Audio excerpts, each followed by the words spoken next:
the Libertarian Party, human respect, and Jewish space lasers. All that and more tonight with the man, the myth, the legend, my favorite uncle, not weird at all, Spike Cohen. What's up, dude? I'm so happy to be here, man. Even though you are, in fact, and I just found this out hot off the presses, even though you are a coward who won't allow this neo-lib tone pleaser to be held accountable by someone with a voice so that you can jizz your tone into every discussion. That actually Despite happened. that is, and it's true because I read it here on the internet. I don't know what that means. I am outraged by it, but I'm still happy to be here. Yeah, I don't know what that means either. I'm happy to be here. I'm happy to have you. People are weird. I think they also tagged Jimmy Dore in one of their, trying to insult me on that thread somewhere. Really weird. Tried to debate me on the Overton window. Anyways, Spike, dude, like you are, everyone knows who you are, man. Like I feel like you don't even need an introduction at this point. You are just, you just come on here, you dust your shoulders off. You're looking relaxed, you're looking awesome in your You Are the Power shirt. But like, just in case people don't know who you are, give yourself a brief introduction. Listen, I am a Jew, and I lead with that for a variety of reasons that I refuse to get into right now. I am the founder and president of You Are the Power. We are an organization that finds people who are being abused by their local governments, and we organize the public to fight back against those government officials until they back off and learn their lesson. And we do that a lot, and we don't stop fighting until we win, and we win a lot. And if you'd like to be a part of that, you can go to youarethepower.net and sign up today. I am also I am a source of some of the spiciest takes that you can still share with your grandmother. So it's right in that grandmother get put on a list gray area. Yeah, it's like you might have to explain to grandma a couple of the jokes here and there, but like at the same time, definitely for the most part, granny approved. Yes. But so how many banks do you oversee? Oh, at least, well, we each get about 20 just to start. Okay. And it's like, because not everyone's going to manage their part of the central banking system well, right? Like some people are just, they're gonna like give favorable loan conditions, and they're going to like try to help the smaller businesses and like the silly stuff, Yeah. And they're not going to get more than their 20 banks. That's the minimum they get. But if you do the real good stuff, then you can work your way up. And so now I'm in like the 27 range, and I feel pretty good about it. Well, okay, so we'll run through this real quick. You've got some fans in the comments, and I gotta point it out. So we got Jason saying, "Hey, he's white people spicy." True. Correct. Gwen says, "Save a Spike. Tell Spike I love him. She loves you." Oh, by the way. You are the power, keeping government accountable one case at a time. Yep. And then we have Elijah saying, "Space lasers." Yep. Yes, space lasers. Yes. Space lasers. It's a big deal. So. Yes. Obviously, there are very serious implications involving Jewish space lasers. This is how they like. I actually heard the other day that they're incorporating AI and Neuralink, and they're trying to infuse artificial, unseen ultraviolet lasers that can also be shot from space and inject us with Neuralink. Is that, do you have any idea about that? Like, are you using 5G? Yeah. So this is 5G, why they made the 5G towers. It's not to make your reception better or, increase your data bandwidth, whatever. It's to give you COVID, and YouTube is going to remove this immediately. It's so that you can get COVID, and it's so that you can become Jewish. But I repeat myself. And the if one doesn't get you, the other will. And if the other one doesn't get you, then the first one will. And so that's really what it's about. And, you know, the fact that people celebrate that Elon Musk, also Jewish, not supposed to talk about that, but he is, that we let him just keep putting more and more satellites into the air. This is actually seriously true. Something like 58% of all the satellites in space right now are Starlink satellites. And the fact that people are like, wow, that's good. And it's like, yeah, if you want everyone to be a Jew with COVID, then yeah, I guess in that way it would be good. Yeah, I mean, speaking of Jews with COVID, Brandy might have COVID right now. Oh, Possibly. We're figuring that out. She got some tests on the way. But wow. beside the point. So I did want to get into You're the Power. That is like, it's awesome. You came out here to New Yes. Hampshire just a few Mhm, months back and you got to mhm. debate David Hogue, which was a fantastic debate. We had Lily Tang Williams, who's running for Congress here, Yes. dropping some one-liners, Love it. then the gun control debate is over. But you like delivered. You came prepared. You had like an entire like book of stuff to fight up against this guy with Yeah. actual stats and all this stuff. Yeah. Like, I don't think he had an index card. He was He just winging it. he showed up. First of all, kudos to David for even showing up. He really didn't have anything to gain by showing up. Like, if he had come in and owned me, people would be like, I don't know who Spike Cohen is, so why did you do that? And that's Mm. obviously not what happened. I think I pretty well won the debate. And then Lily Tang Williams beat us both and just completely ran the show at the end there with like literally one question and a one line response to it. Um but yes, I came with a lot of information because when you debate, when you talk about guns, one side wants to get it's an emotional argument. It is an argument from fear and it is an appeal to emotion. Even one murder is one murder too many, and gun violence is on the rise, and we have to ban guns or severely limit who can have them. And if you're against that, then how many more school shootings do you want to see in order to before you feel sufficiently that your guns are being left alone or whatever. We And just had the another one only today that they're going to use after in Georgia. Yes, and I'm sure there will be others as well because as we know, starting in 1990, they introduced gun control into schools and school resource officers so they introduced gun control and over policing. In other words, they basically reimposed the conditions of the inner city into schools, and yet suddenly the two places that are seeing rises in violence are the inner city and schools. I can't imagine why. In fact, I mentioned that in the debate. And so the debate became David saying the problem is guns, me laying out very clearly why the problem was not guns, and then David saying, well, yeah, but the problem is guns. And it's funny because I think by all accounts I won the debate, but the real winner of the debate again was Lily because she came up and said, can you guarantee that our government will never turn tyrannical? David, to his credit, said, no, I can't guarantee that. Lily, who is from communist China, said, well, then the debate on gun control is over. I'm keeping my guns. That went hyper viral across the internet. She was on all sorts of news stations. And it was funny because I had people that were like, do you feel bad that you prepared and spent all this time and, did all this stuff only for her to come in and do that? And I said, well, not only am I not upset by it, I orchestrated it. I made sure she was there. I made sure she knew about Q&A session. I knew what she was going to, actually, I didn't know exactly what she was going to ask, but I knew it was going to be a banger because here's a survivor of the Great Leap Forward, grilling David, and she's running for Congress.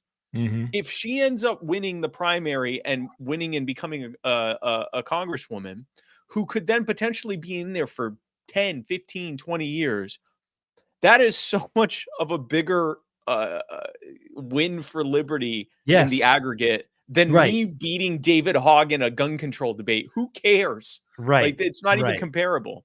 I know. And I mean, the debates are fun, but like Lily Tang Williams is a serious candidate who's going in. Like, there's a primary September 10th, just next week. So here in New Hampshire, people who are here vote for Lily Tang if she's in your district. Yeah.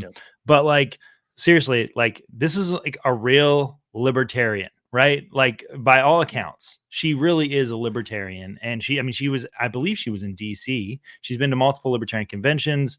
Yeah. She used to help with Libertarian Party of Colorado.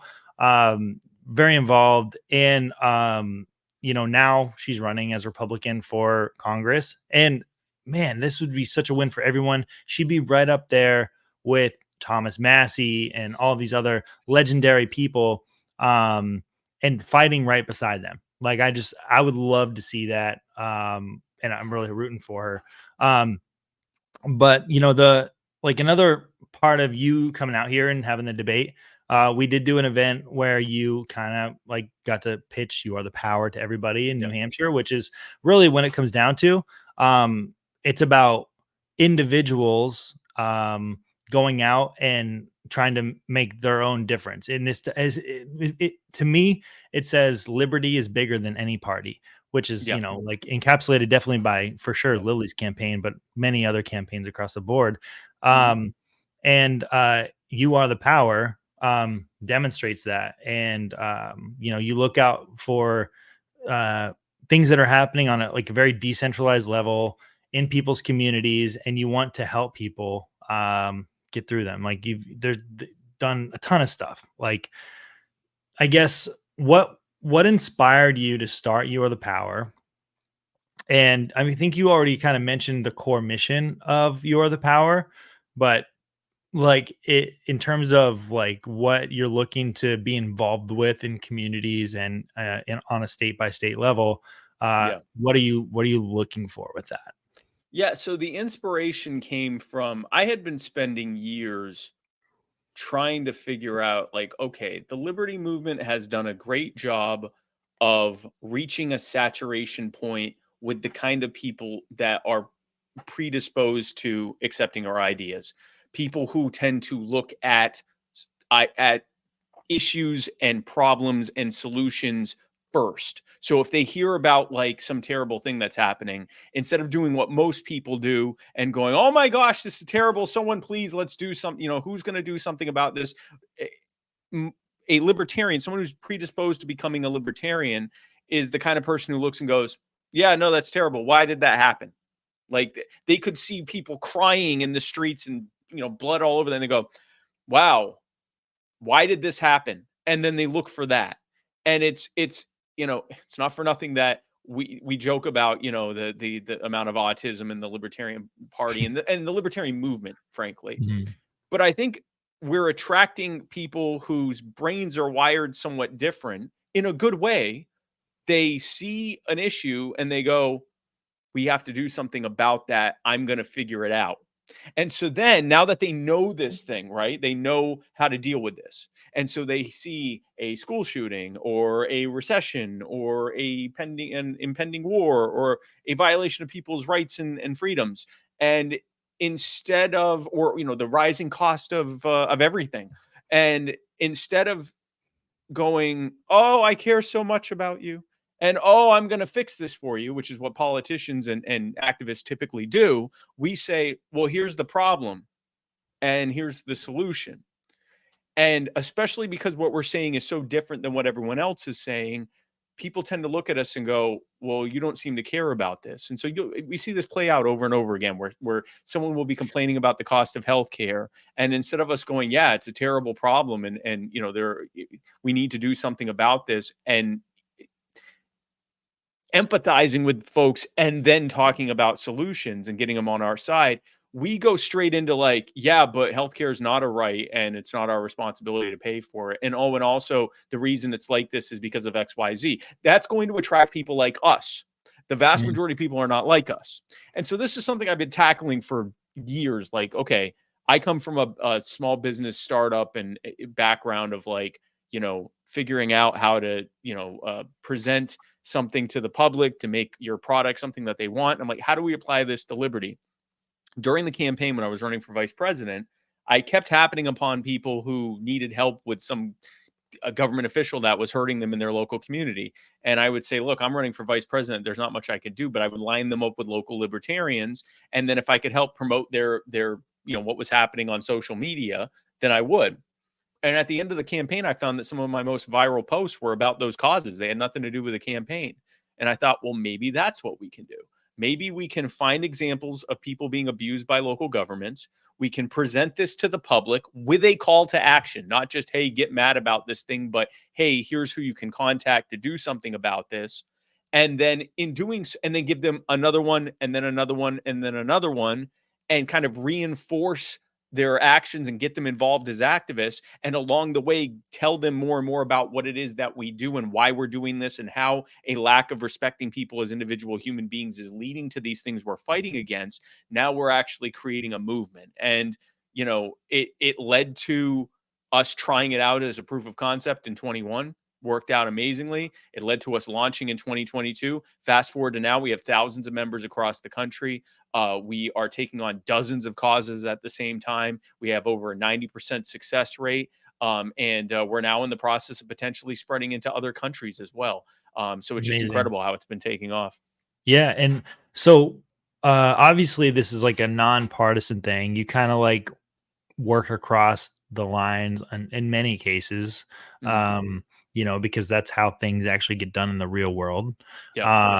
And something that I do love is that you've basically essentially intertwined a version of the nap into your entire philosophy, which Yep. is the human respect pledge. Yep. It isn't the nap, but it's damn close. And I kind of wanted to bring that up real quick. Yep. This is on Yep. youarethepower.net/respect. Yep. Everyone that's watching right now, please go fill out this pledge. It would be amazing if you could do that. Youarethepower.net/respect. It simply states, I believe in the principle of human respect. When we respect one another as an individual human beings, we are more prosperous, more harmonious, and happier.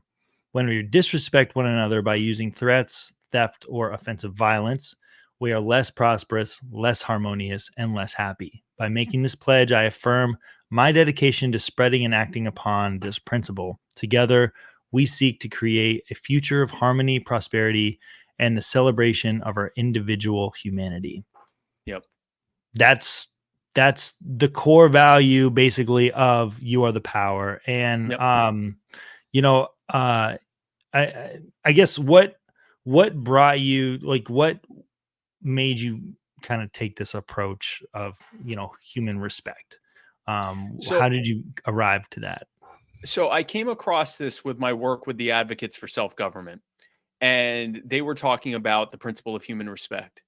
And what they were trying to do is, because libertarianism is a series of philosophies that are all kind of distilled down to individual self-ownership or individual autonomy, whichever of those ways you'd rather say it. Some people don't like the idea of personal ownership because it implies something there, but regardless, self-ownership, which then or individual autonomy, which then, if you expand that out, that includes property rights.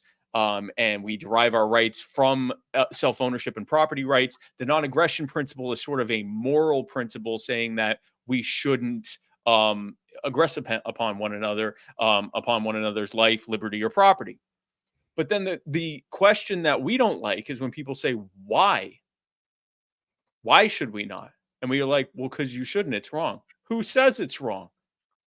Well, I'm saying it's wrong. Okay, so that's your opinion. Why shouldn't I do it? And it seems pedantic, but the fact is, we're not actually answering the question with that. Most people will look at the nap and go, yeah, that makes sense. Even if they then go, well, yeah, but we should allow the government to do this or that, they can at least Yeah. look at it as a moral principle and say, yeah, I agree with that. In the same way that most people can look at a moral principle like you shouldn't lie or you shouldn't steal and say, yeah, I agree with that. But when someone says why, the answer becomes either some version of because I said so, or because I believe so, or because I think it's wrong. What the human principle of human respect seeks to do is to actually come up with a natural principle.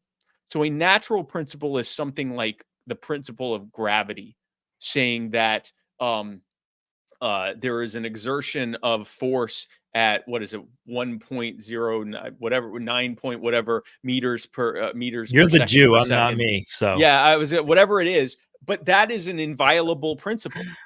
And someone can say, yeah, but I can jump up really high in the air. And yes, that's true. And then that force will bring you right back down. And, the higher up you are, the longer that principle can bear itself on you, so that then the fall, it's not the fall that kills you, it's the sudden stop at the end. That's a natural principle. No one's going to say, well, why? Well, why is because of the Earth's gravitational pull, because of its rotation.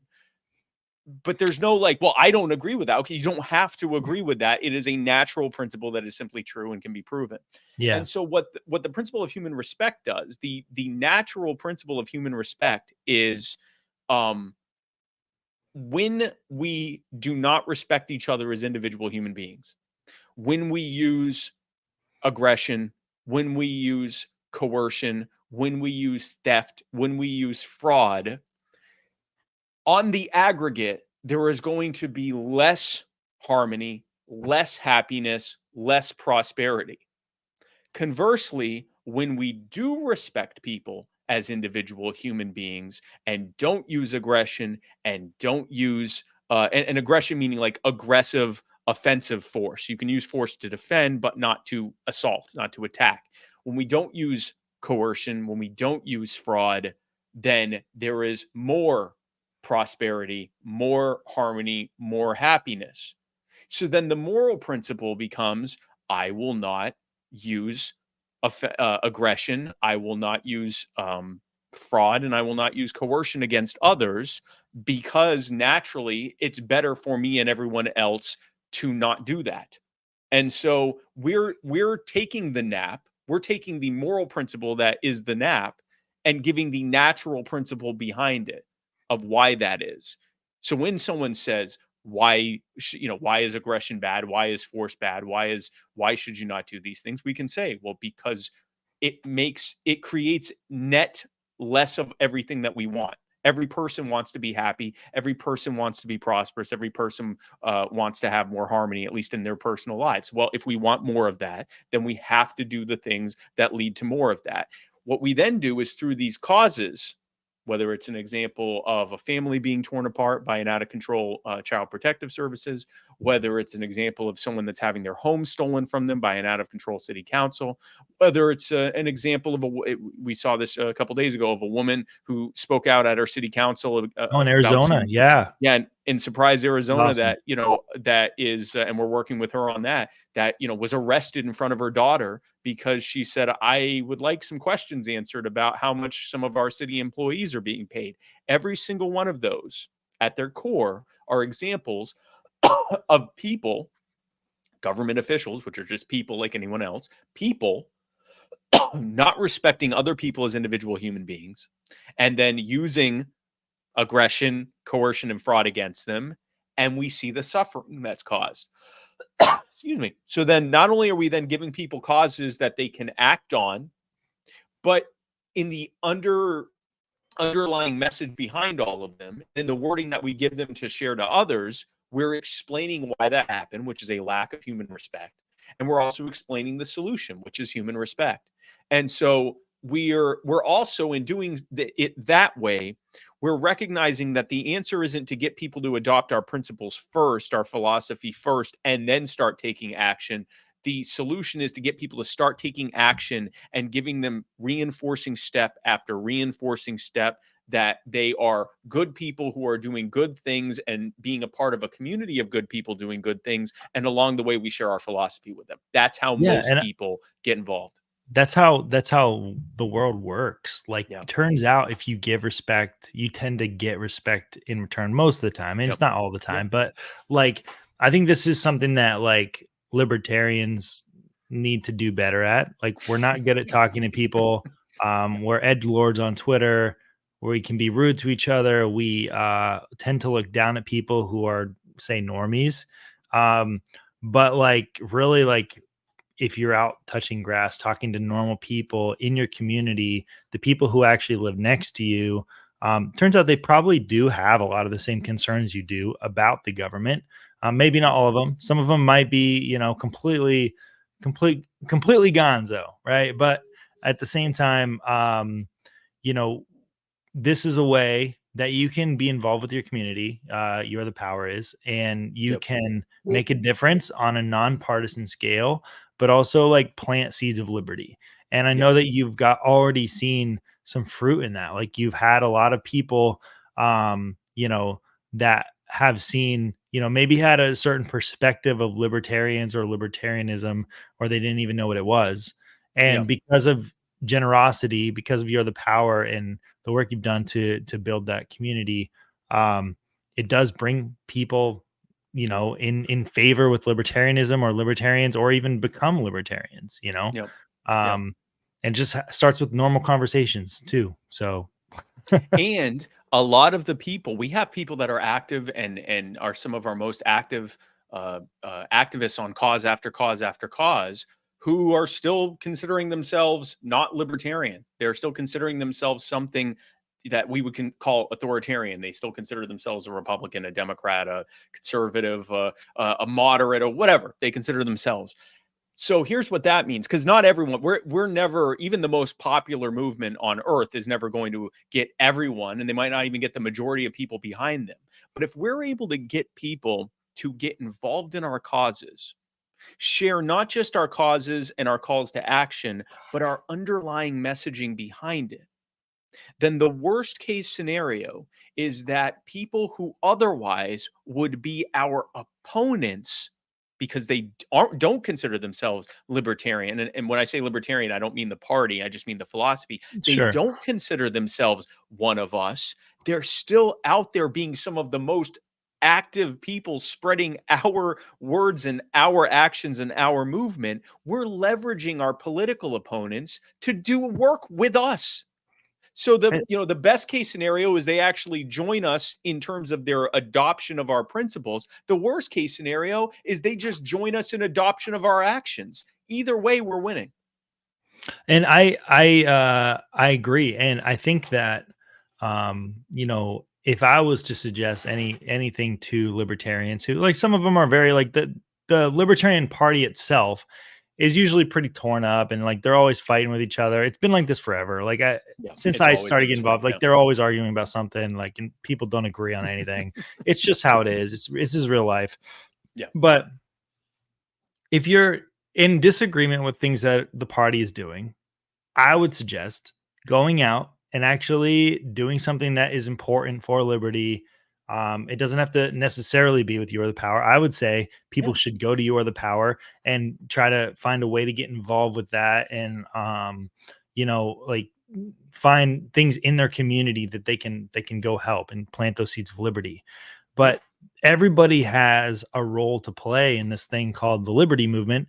And sometimes it's running for office, sometimes it's being Rowan R. Nazi in the Libertarian Party, and sometimes it is just going out and talking to people and being a cool guy that can just like pitch liberty in a cool way. That's what you do, by I the way. You do I all those I things. I worry that some people don't know what you were just saying. That's And fine. so, because Enough people will understand. yes, but there might be a few people who are like, I think Ben just said we should be Nazis. No. And Nope. so, well, then that's why I want to address it. So he's talking about the Rowan, the Robert's Rules of what is it? Robert's Rules of Orders, Order, yeah. Robert's Which, Rules by of the way, I Order, am kind of a Ronar RONRA. Nazi at conventions. Yes. I'm very familiar with He's bylaws and referring Ronar. to the Roberts Rules superstars that make sure that our order of operations at our conventions and our meetings is carried out to a T. He is not telling you to join the National Socialist Workers Party, Definitely uh, not. No. or even the National Socialist Workers Caucus within the Libertarian Party. Didn't even know that Um, was a thing. I hope it isn't, but Oh, wait, that's the Waffle House caucus. I'm that just is the kidding. waffle. That is our. Here's the thing. I play both sides, and then that way I end up winning regardless. If I'm running the Waffle House caucus, which we know what that is, and I'm also running the Space Laser caucus, which is the Jew contingent. Whoever wins in that battle, which, to be clear, there are fine people on both sides of it. Whoever wins that battle, I'm ahead. I'm on the top. I'm always ahead. So, Can we be honest yeah, no, about this though? Like, yeah, one side definitely has lasers, but the best fights always happen at Waffle House. Like, have you it's the seen Crucible. YouTube? It's It's the amazing. Crucible. I don't want to eat breakfast at a place where the cook is not both willing and eager to defend my life in an active firefight, which is almost certain to happen while I'm there. Over some waffles, mind you. Awful over waffles and Yeah. or use of the bathroom. If that potential threat of danger coupled with that assurance that my life will be defended and that I can actually not just be shooting my own way out, but that I'll actually be doing it with my newfound squad of Waffle House employees, then I don't want to be a part of it. That aside, if you are frustrated with the party, then join You Are the Power. If you love the party, then join You Are the Power. If you are taking a break from the party, then join You Are the Power. If you don't like parties, political parties, then join You Are the Power. It really, we are, It costs in nothing, terms of by the way. it, $0. it It's is, free. our membership is $0 and 0 cents. We do have paid memberships that come with all sorts of cool perks, and you know that you're helping keep the lights on. But all members are members. We don't have we have tiers of membership in terms of the cool stuff that you get, but we don't say, oh, this member, paid the $500 annual package, so they're more important than the free members. All members are members. We want you to be involved. That is the most important thing. Become a member, download our app, share our content, get involved in our causes, recruit people to join the party. Yes, if you're able to donate, that's fantastic. Again, we need to keep the lights on. But the most important thing, it doesn't matter if we keep the lights on if we aren't doing things. So let's do things. And we'd love for Do you to what be you're part good of it. at. You Are the Find Power. what you're good at, And yes, right? do what you're good at. That's another big thing within You Are the Power, within our activist and volunteer culture at You Are the Power. What happens a lot, especially in political parties, you'll see this in other organizations too. If any of you have ever been to a smaller church, you might see this as well. They'll see someone come in and they'll go, "Oh my gosh, it's great. We need you. We need you. Here, would you like to run this? And here you can do this. And we need someone to do this. And we're handing out." And it's funny because it's based on need instead of ability. And so you might come in and be like, "I don't really want to run for anything. I'm more of a back end person. Like I'll help with clerical stuff and administrative stuff and making sure forms are filed or whatever." Or someone will go, "I don't like doing all that. I don't want to be involved in paperwork. I want to be out in front of people. I want to be waving signs and doing a ballot access petition." And within the party, people are like, "But we need this." And so that accelerates the burnout. At You Are the Power, we want you to do what you want to do. And if we have too many of this, well, then that means that if someone else can do these other things, then we'll be looking for that. But we'd rather have too many of this particular thing than have you all burn out and then we have not enough of anything. So we absolutely want you to do what you want to do and to help spread this movement. Yeah, and I mean, we've had a lot of even good responses here in the comments. You Are the Power. Join and donate, worth it. And even if you can't donate, just sign the Human Respect Pledge. Just go to the Absolutely. website, sign the Human Respect Pledge. It costs nothing. It takes literally 15 seconds. And Uh, become a and member. and become Sign a the member. pledge and become a member. It costs $0, 0 cents, and we'd love to have you be a part of it. Yeah, and then we have Gwen. Can you tell Spike at some point that I've met 3 other people who got into the LP specifically because Spike and his ability to do stuff exactly like this. Well, I'd like to apologize to those 3 people because it's no. I'm Listen. so The sorry. part yeah, I'm so sorry. If only I knew. Cyberbullying the government is free. Eric, exactly, and Eric, another incredible member. Here's the thing. I will always be a part of the Libertarian Party. I love the Libertarian Party. I look at the Libertarian platform and I go, look, I'm an ANCAP. This is the closest thing to a party platform that's going to be what I think about everything that is possible. Yeah. I like this. Like, if I'm going to be behind a political party, this is the platform. With that said, if someone decides, like Lily Tang is doing, I would like to win my election, and I'm not just running for a local election, and the Libertarian Party is not big enough to support a state legislative or statewide or federal candidate who's running for a race and wants to win. And so I'm going to run as a Republican or a Democrat or whatever. Good. If you have connections to do that, and you can make headway in the Republican Party or the Democrat Party or as an independent, whatever, good, do that.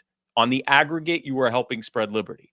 If you say, I hate political parties, I hate politics in general, I don't want to be involved in that, I just want to do good in my community, good, do that. Join You Are the Power, or some other organization that's doing that, and do that. If you are someone that's into creating new solutions, when I went to Pork Fest, when I went to Freedom Fest, I know a lot of people in like the blockchain community. They're creating new technologies that are going to make us able to be less dependent on government and more able to remove ourselves from government. Well, that's agorism. That's actually creating an alternative to the state. Do that. Whatever it is that drives you to be involved in the liberty movement, you're going to be more effective, and it's going to be more sustainable if you are doing something that you are actually compelled to do. It's something you want to do. You're not just doing it out of a sense of obligation. You're doing it because you want to. And you're going to be so much better for the movement if you do that. I hope the thing that drives you is you want to cyberbully government officials and get people to join the movement in doing so, and help people who are being harmed right now. And if that drives you, then join You Are the Power. And I'm assuming this has to do with You Are the Power, and forgive me if I'm not familiar as a New Hampshire organizer. Spike, Joshua update. Yes, Joshua Rohrer. We have so Joshua Rohrer was actually one of our original causes back in I think early 22. We found out about it. Joshua Rohrer, for those who don't know, was a homeless veteran. He's now no longer homeless, thanks to many of you. He got back on his feet and he's doing much better. I actually spoke with him today. Actually, he was a homeless veteran. He had a PTSD service dog named Sunshine. He was assaulted and wrongfully convicted. He committed no crime. He was wrongfully convicted or wrongfully arrested and assaulted by two corrupt police officers, Maurice Taylor III and Sierra Brooks. And they not only arrested him on multiple charges, none of which he committed, but the body cam footage, which showed that Joshua did absolutely nothing wrong and the officers did everything wrong. Both the police, the city government of Gastonia, North Carolina, and the DA, Travis Page, fought for the better part of a year to keep the body cam footage blocked so that no one could see that Joshua did nothing wrong and that the police did everything wrong. We fought. We did finally get that footage released. It showed that they were completely in the wrong. All charges were dropped against Joshua. Multiple members of the city council, including the mayor, ended up resigning within a year. Wow. Joshua has been in the process of suing the police and the former social media manager for the Gastonia Police Department, who was defaming him actively as the Gastonia Police Department, as well as the individual officers, Taylor and Brooks, who assaulted and wrongfully arrested him. And the most recent update from a few days ago is that it's a bit.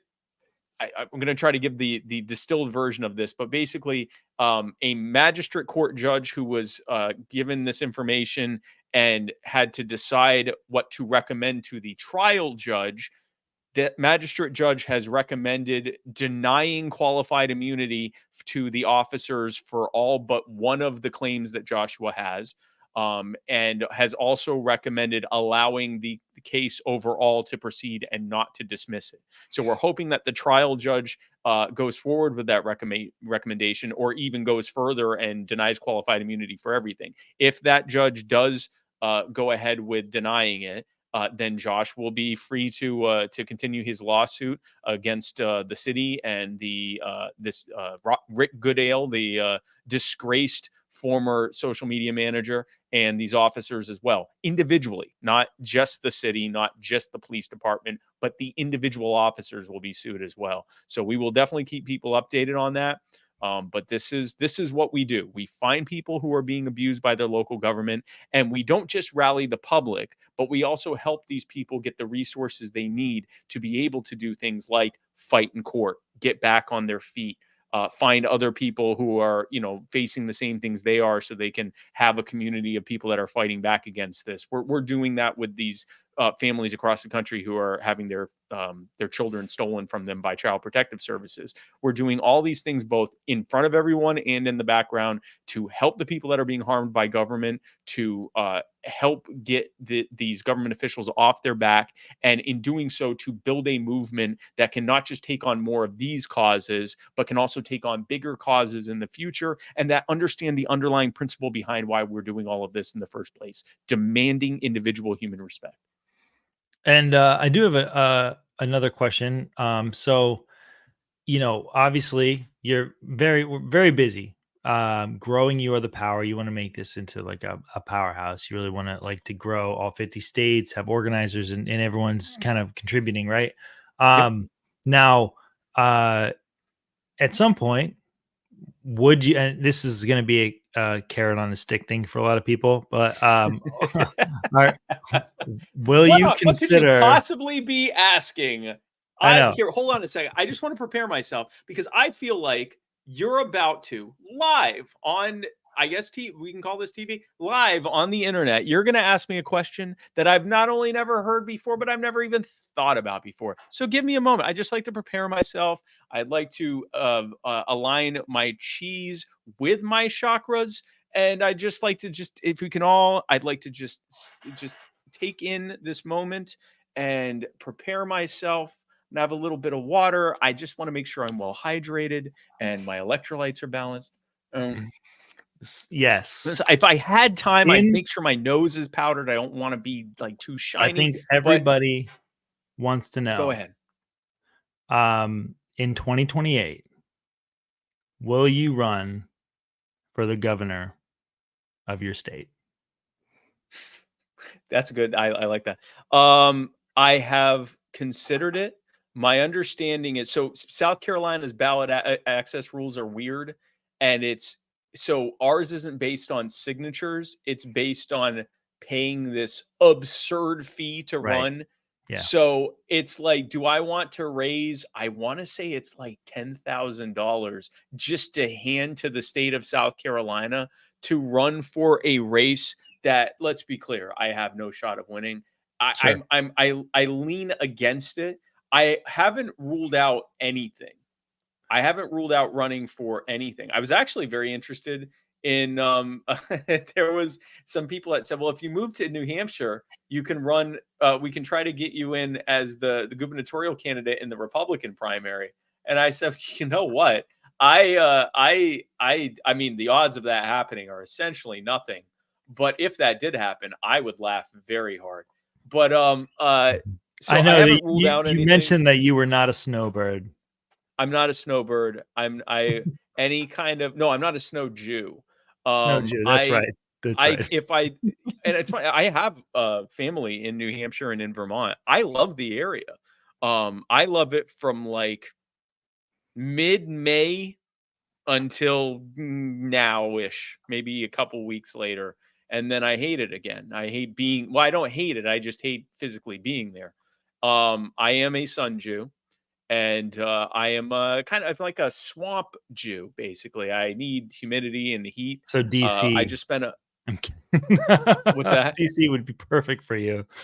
Again, about 6 months out of the year. So I was You're right, just right, in right. Florida for a couple weeks, and it was like 100 degrees and 112% humidity, and I couldn't have been happier. I mean, I was just breathing in water. I'm a swamp fish Jew, basically.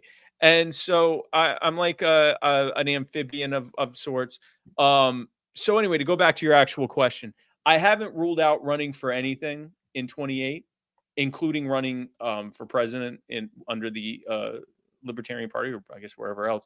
I haven't ruled that out, but in order to do that, it would need to. I guess this is A and B. It would need to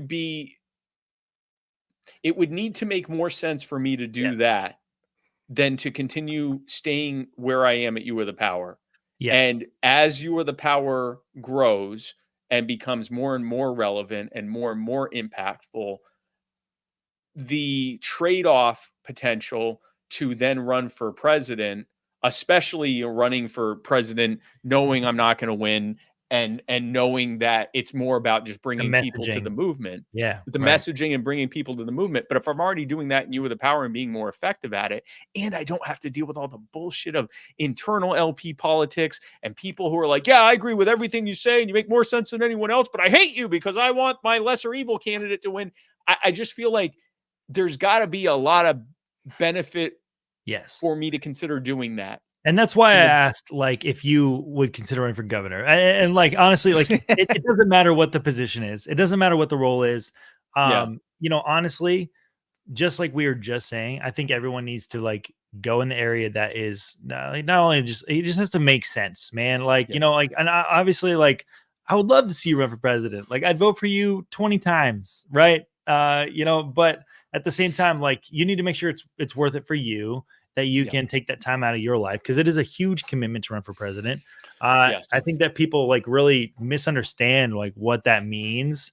Like, it's not just like my name's on a ballot and you can vote for me. no, Like, there's so much involved. You did do like 50 state tours. Like, it's really intensive work. And you know, I've got to say, like, there's a lot of people that put their name in to run for president that are just not equipped to handle the things that are involved with that. I yeah, really think that people should focus on their greatest strengths, and yep, whatever that strength is, I want obviously you to do it too. I mean, if it's staying yep, with you or the power and you're making a huge difference with that, and it's stronger than it's ever been in 2028, we would be doing an injustice to liberty by asking you to run for president.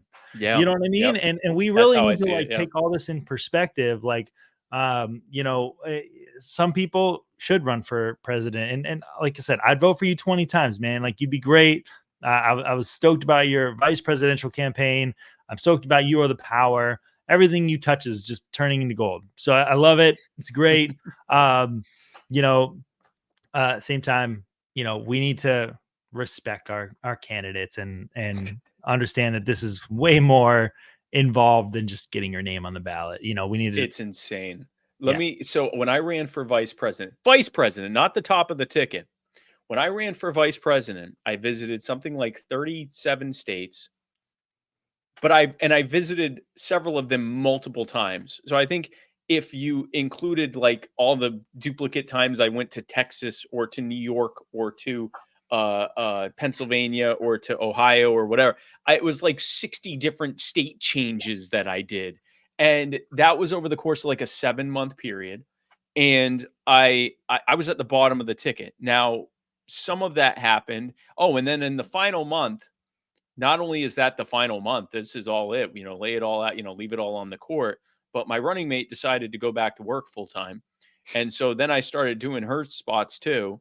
And so my average day in October looked like waking up at, if I was on the West Coast, 2 or 3 in the morning, because I had to start doing drive time radio on East Coast time, which was like 5, 6 a.m. So I'd have to wake up and get sharp quickly. Like, and I'm not I don't do drugs. I don't even drink coffee. I'd have to wake up, make myself be awake and alert to do live radio and answer tough questions in 20 and 30-second clips. So that'd be how I woke up. Then I actually eat and get dressed and or eat and shower and get dressed, usually be at the airport by 4:35 to fly out to my first visit somewhere to go and do some mid to late morning event, maybe an interview, maybe a fundraiser, maybe a whatever. And then I would do a couple of phone or a podcast interviews on my phone on the way to whatever my afternoon or evening event was going to be that night, which would usually involve me talking for about an hour straight, including doing Q&A. And then I would then go and have some kind of dinner, usually with the big donors or the people who would put together that event in that area. Then I would often then have to fly somewhere else to either be ready for the next day's event, or to possibly stay at a hotel and knock out a bunch of campaign stuff and a bunch of interview stuff, and then wake up all over again as early as 2, 3 in the morning, having gone to bed at like 11 or 12 at night. So when you are asking someone to run for president, what you are saying is, for several months, I would like for you to live off of like 3 to 4 hours of sleep. And I would like for you to just leave it all out on the table, and leave nothing behind, and give all of these, interview after interview after interview. I want you to be subjected to the worst, most visceral bad faith accusations constantly from a wide swath of people across the political spectrum who are angry that you're even running, even if they agree with you more than anyone else, because they're scared you're going to take votes from this candidate and help this candidate, or take votes from this candidate and help this candidate. So you are being simultaneously accused of helping both. In this case, it would be Harris and Trump, somehow multiplying your spoiler effect across the board. And all of this to ultimately going along knowing that you are going to lose. But you can't go around saying, look, I know I'm going to lose, because then people go, why the hell are you even running if you know you're going to lose? So, but you also cannot say, I'm going to win, because then you look like you're insane. So instead you have to do this thing of going like, listen, I know what my odds are, but I'm out here spreading liberty and I could win. There's nothing that's stopping me from winning. And so if you'd like to be behind this movement, blah, blah, blah, blah, blah. So you're basically dancing around the thing everyone's actually thinking about and figuring out the best way to thread that needle. Basically, you're asking someone to be on this insane quest for the better part of, depending if you're doing it right, a year plus, knowing they're going to lose, and that then the people within the party are going to dissect it and figure out if there's anything they can blame you for. So Right. it is an ask, basically, is what I'm saying. Yeah. All that to say, I am 100% committed to doing all of what I just said and more if I determine that that's the best way I can spread liberty. If it's not, I have zero desire to do so. Yeah. And that's the right answer. That really is. That we did have a really great question in the chat here Sure. by Eric Granada. I wanted to drop up here. What's something that we can do November 5th other than cast a vote to further the liberty movement? He thinks he needs to sit the election out. And like now, mind you, I'm an anarchist. I always tell people the only smart anarchist is one that votes. So I do think that like people should, go out and hit the polls and vote for the Yeah. person who's going to further liberty the best. I mean, honestly, without doing that, I think that I don't know. I can bitch and complain on the internet all day, but at the end of the day, even if that's like literally the only thing I did for the entire year, I think it's worth it to at least go out and participate in this social contract nonsense that we're a part of called democracy. Yeah, So, so here's my take on there were two parts to that, and I'll address the voting part first. Um I'm also an anarchist. I believe that voting is proxy violence. When I choose to use that proxy violence, it's to do so in defense. So if I'm voting against a a proposed tax, or I'm voting in favor of some kind of ballot initiative or reform that would on the aggregate make us more free than we are now, or I'm voting against one that would make us less free, then I'm using my vote in my proxy violence in defense of myself and others and our lives, liberty, and property. If I choose to vote for a candidate, it's for the same reason. It's because I either would like for them to win, and I think they'd be better than the other candidates, or if I'm voting for a candidate I know is not going to win, I'm doing so because I at least want to help get their message out, and their vote total helps to lend credibility to what it is they're doing moving forward. Maybe helps the party and so forth. I don't. People will notice I've not really been doing any endorsements. I have not been working with any campaigns of any party. And I've even stopped telling people who I think they should vote for or whether I think they should vote. I will say that you should always tell the truth about them. If you want to vote for Trump because you think that he's the best shot to stop Harris, fine. But don't forget to tell the truth about what he has done that you agree with and that you disagree with. If you can't at least do that, then you're a political chump, and Trump has absolutely no reason, or on the other side, Harris have absolutely no reason to ever care what you think about them, because not only do they know they have your vote, but they know you won't even talk sideways about them, and you won't even criticize them. So always tell the truth, even if you choose to support them. Yeah, I The mean, other thing I would red flavored authoritarianism tastes the exact same as blue flavored authoritarianism. At the end of the day, exactly, we're exactly. talking about a couple socialists in a wrestling match for your votes, and like I don't know, people are can put all their chips in one basket for some candidate, but to me, uh, blindly following any political candidate is foolish and it's idolatry, and I'm not really for it. So I would say vote in defense, sure, but Vote in defense and tell the truth. And especially if it's bad enough to blindly follow them, like you were saying, because you don't know any better.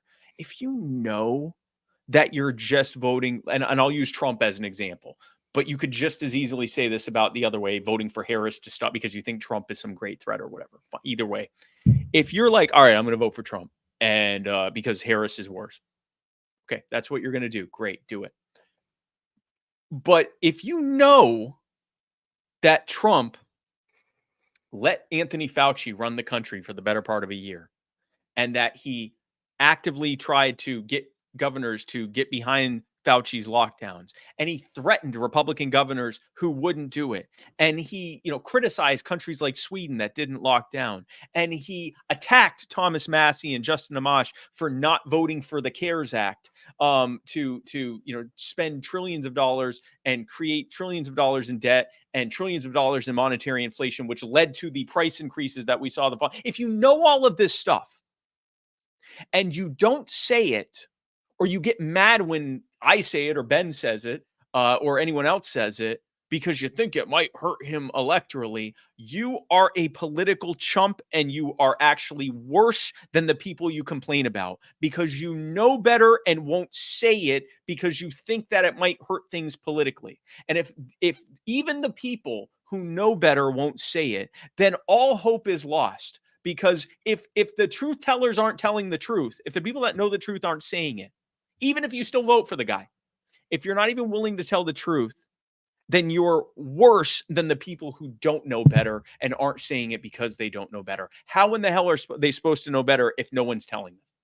yeah, definitely being honest. And at the end of the day, as an anarchist, I mean, my perspective is that no matter what, I think like local governments, like voting for local elections, that's important. I think it affects your life more directly most of the Oh yeah, time than presidency. 100%. Yeah, But yeah. other than like things like inflation or whatever. But at the end of the day, voting for president, either way, you lose. You're voting for somebody to rule your life, and you need to understand that you're an individual and you have autonomy, and the government doesn't have the right to control your life. So, I think I that like, do.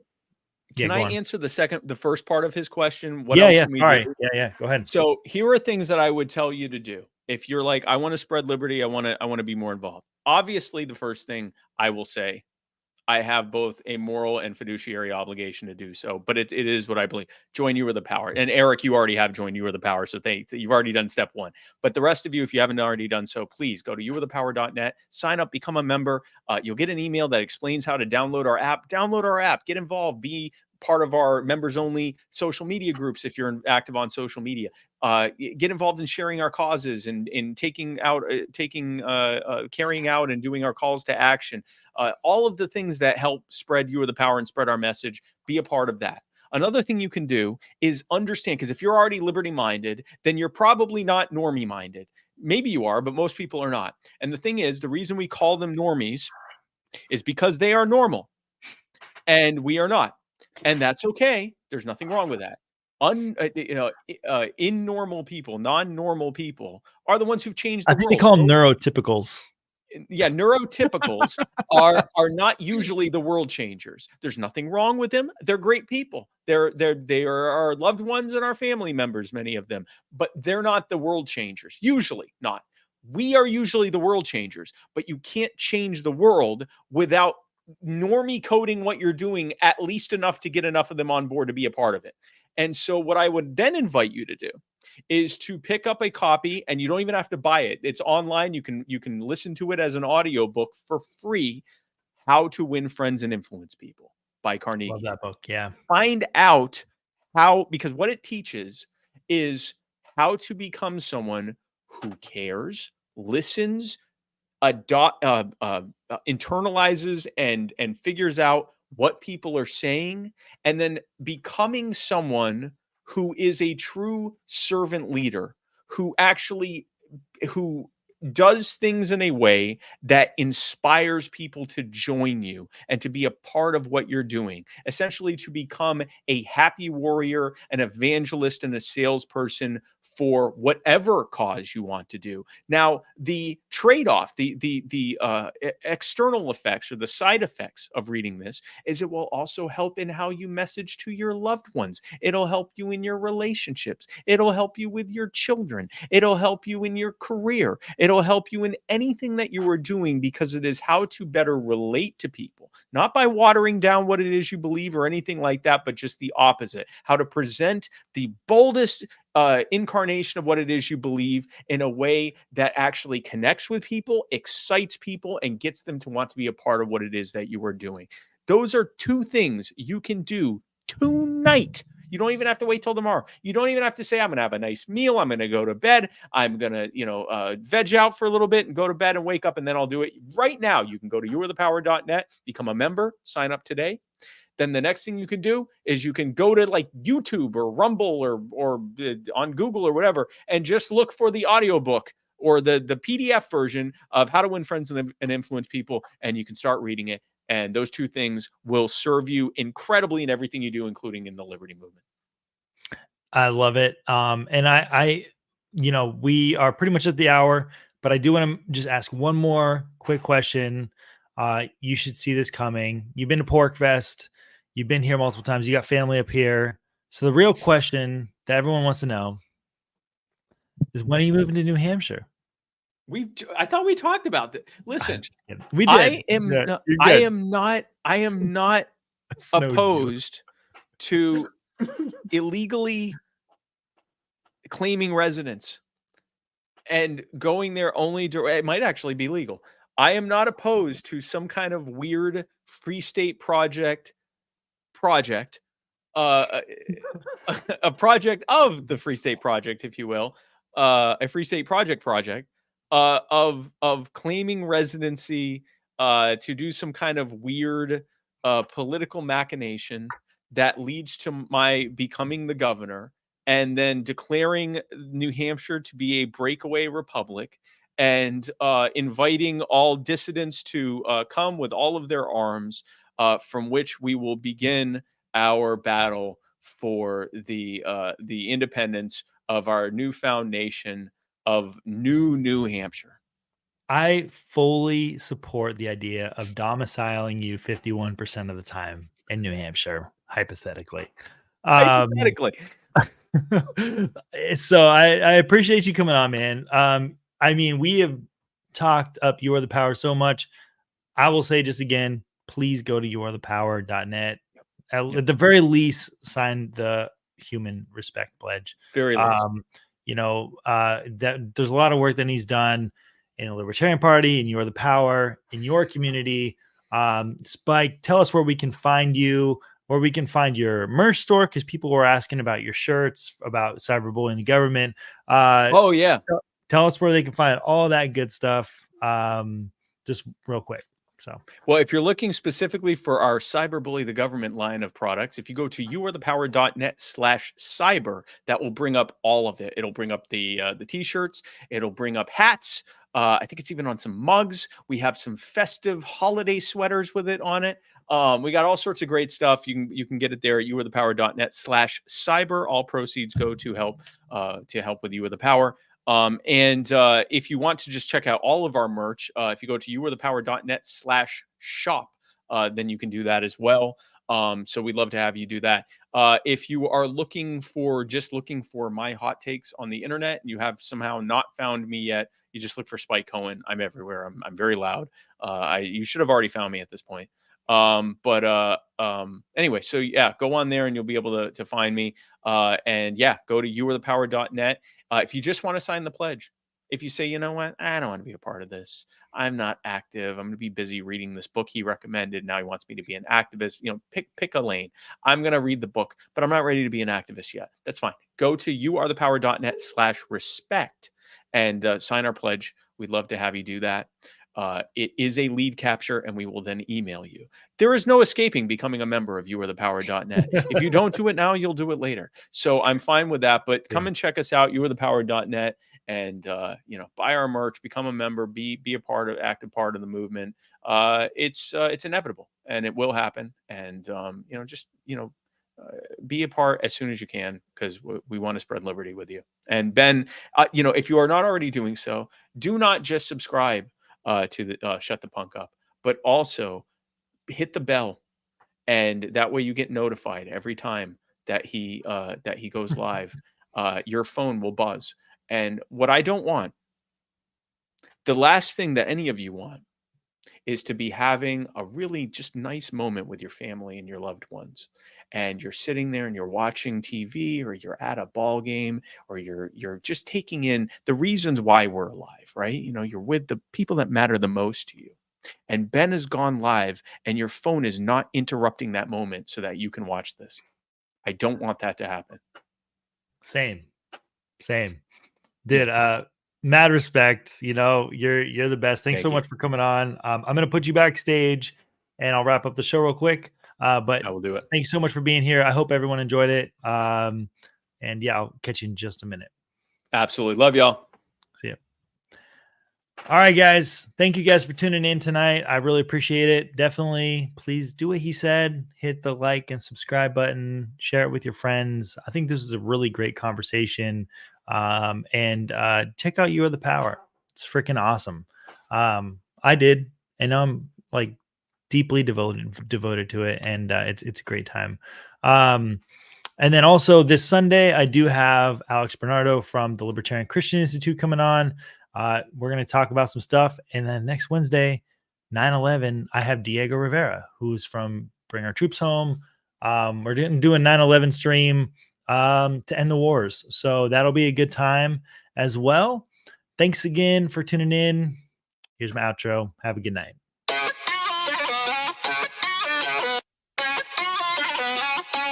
Coming for the throat!